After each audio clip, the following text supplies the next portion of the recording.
Okay, good morning and welcome back. So it looks like we will be having some more classroom lessons online like this for the foreseeable future. I hope you watched the news last night with Big Borris, because I always encourage you to keep up with all the topical stuff that's happening, and I sometimes give you class quizzes on it.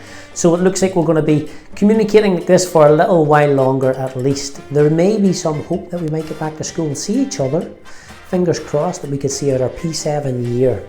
That would be lovely if that happened.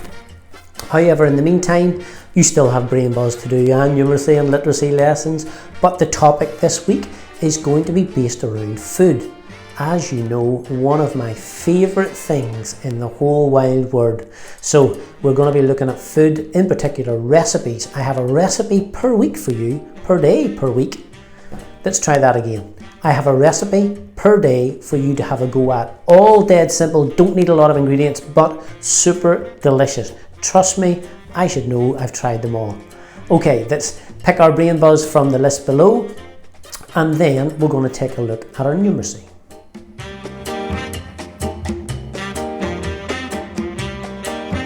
Okay, so squares. Squares, we're going to allow you to continue with some parabolic designs this morning.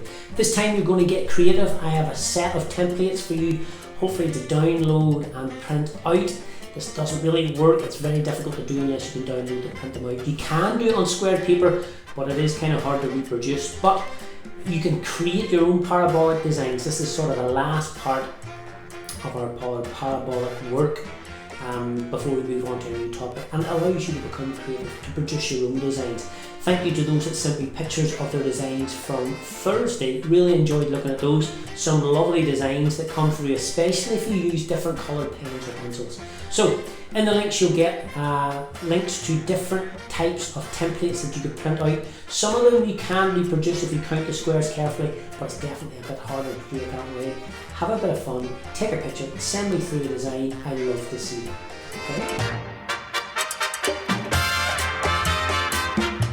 This is our last day on function machines. So hopefully you've grabbed the concept by now that what number you put in follows the operations in order and you get an answer out. Or if you have the answer, you go backwards through the inverse operations, twist them around, do them the opposite, and you get a starting number.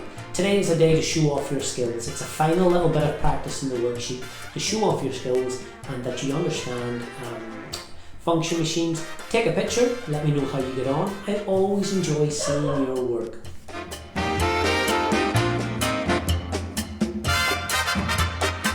Okay, good morning my super circles. Now, super circles, we have been working with numbers up to 10,000, adding more and adding less, and today we're having a little bit more practice with that, except we are adding 100 or taking away 100.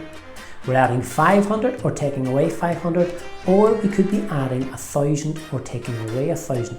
So think carefully about the value of each column that your numbers sit in. Okay, so if you're taking away hundreds, go to the hundreds column and deduct 100 or 500 from there. Sometimes that might end up going over into the thousands or below, okay? And same with your thousands. Go to the thousands column and add your thousands in there or take them away. So think carefully about what column you're in.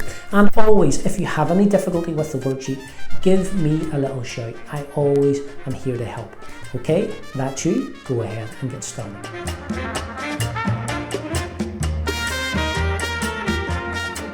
Next up for my alphas and bravos is literacy, and we're looking today at colons and semicolons, okay? Colons and semicolons. Now, first of all, colons are the ones with the two dots. They look like two full stops, one on top of each other, and semicolons looks like a full stop on top with the comma underneath. So we're going to take a look now at 5 examples of where you might find and use colons, and 2 examples of where you might find and use semicolons. So get these 2 things clear in your head before we have a little bit of practice on it. Let's take a look now at 5 examples to do with colons, what they are and what they use. Okay, so here we go. Here we have what a colon looks like. Like I said, 2 full stops, one above another. And this is our semicolon, our full stop, followed by the comma part underneath.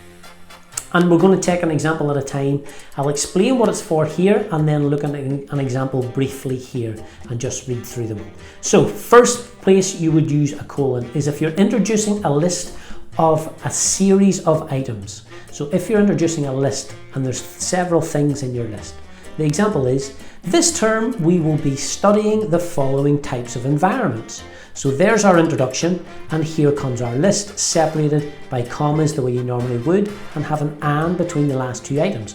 So semicolon, desert, wetlands, and rainforest. So there we have our sentence introducing the list, and the list is as you normally would have it. Second one is introducing an explanation of something or an example. So you might have been asked the questions, why didn't you all sit down on the bus? And your answer might be, well, there were 12 spare seats in the bus, and we explained further, not enough for all of us to sit. Okay, so there we can see the colon separates the two sentences, one of which is the beginning of an answer to an explanation or an example.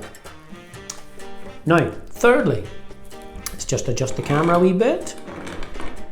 Thirdly, introducing an offset list. Now, an offset list means a list that doesn't follow on in a sentence structure. It becomes a list like you would have in a set of instructions where they're listed one on top of each other. So here you can see I have the method, colon, and then I'm listing my instructions. So break 2 eggs in a bowl. Number 2, whisk until frothy. Number 3, and so on. So you're introducing an offset, which means your list is coming underneath, not continuing on. An offset list. Right, let's have a look at some others. I have to adjust everything here a wee bit. So if you're also introducing characters in a play, now we have seen this in lots of play scripts that we've read in class or you've had for reading books at home.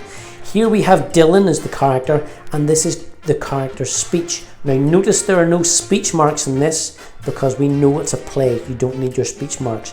We know that this person is saying it because the colon is introducing the speech part of it.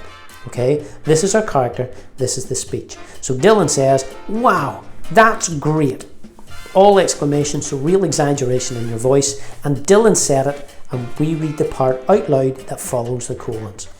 And finally, another place you might see it is when you're introducing the subtitle of a book.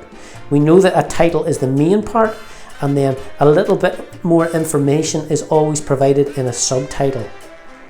And we have looked at these again in our comprehensions and in our writing as well, but this is just going a little bit further to explain why we would use the colons. So here's the main title, it's about camels. A little bit more information, colon, they are the ships of the desert. Okay, now this is really a metaphor. We're describing something like something else, but it's not a simile. This is going down a different route than I intended here. But you know this is not a simile because it hasn't used as, like, or than, but it is a metaphor because we're saying something is something else. However, the main part is we use a colon to add the subtitle after the main title. Now, let's take a quick look at semicolon. So we're on to the semicolon. That is the one that has the full stop and the comma underneath. And in this case, we would use it before words and expressions such as, however, for example, and therefore. Okay, so you can use the semicolon before you add these extra little bits of information. So it's kind of signaling to the reader that you're going to include a little bit of an explanation. So here we've got, Shannon thought she had remembered everything, and we go on to explain, however, she had forgotten her toothbrush. So you can see that the semicolon has come before those particular words or expressions, okay? And lastly, a semicolon can be used to join two ideas together in a sentence instead of using a conjunction. Tell me, what is a conjunction word? Shout it at the screen because we've covered it. That's right, it is a joining word like and, which is the most boring conjunction. However, let's take a look at this example. She looked cautiously over her shoulder. Semicolon is here. This is connecting the two sentences. She thought she heard footsteps behind her. So we've used this to connect these two separate sentences instead of using a conjunction. And you might want to drop that in someday into your writing to go, boom, boom, take a look at my skills. I can use this semicolon instead of a conjunction. Extra credit for me, level 5, blowing the roof off the ladder, okay? So she looked cautiously over her shoulder, semicolon, she thought she heard footsteps behind her, using it instead of a conjunction. Right, alphas and bravos, that is everything you need to know. Watch the video back again, in particular this part, if you need to remind yourself what to do, and the worksheet will put you to the test. Okay, it is my Charlies. Now Charlies, we are looking at alliteration. Now we've done a little bit of work on this before in class on alliteration, but we're going to just remind ourselves what it is and how it works. So alliteration is one of the techniques that an author can use to make something more interesting. And how they do it is by repeating the sound at the beginning of words. So for example, think about the sound that I'm going to say here in this short sentence. Peter Piper picked a peck of pickled peppers. I hope you're impressed because I practiced that to get that right. Peter Piper picked a peck of pickled peppers. The sound that I used was the P sound. And by repeating that over and over, it makes our writing more interesting. Okay, so you've got to use the same sound over again. And believe it or not, it's used an awful lot in poetry, an awful lot in nursery rhymes. For example, ba ba black sheep. There were 3 B's, 3 B at the start. And it makes your writing more interesting. So you're going to read this little poem where you can see it's being used, Timothy Tiger, and was timid and sweet. And you can see it's been used at the beginning of these words as well. Okay, that's where it happens, not at the end of the words, but at the beginning of Timothy and the beginning of Tiger. And once you have the idea of how this works, the rest of the worksheet will put you to the test. So it's a handy thing to know because you might see it in some poetry or some of your reading. It's also a handy thing to know because you might want to use it in your writing and show off your skills. That is you, Charlies. Jump in, get started, and give me a little shout if you need anything.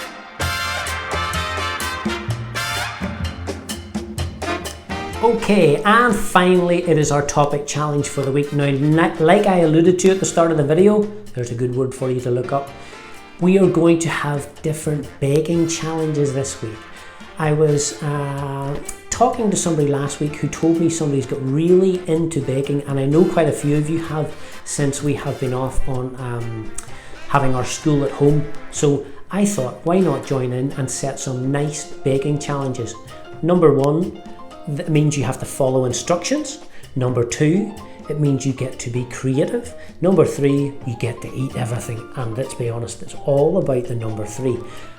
Tell mum and dad not to worry. The stuff that I have picked out for you is easy, and hopefully you have everything in the cupboards. We will not burn down the house, I promise. Fingers crossed, I'm not sure. Be very careful, be safe. Cook with an adult or an older person in the house as well, just to be sure. But you'll have lots of fun. One recipe every day. You'll be as fat as a fool by the end of this, but you will be happy. Okay, first recipe coming up, but stay tuned. It's the first awful dad joke of the week.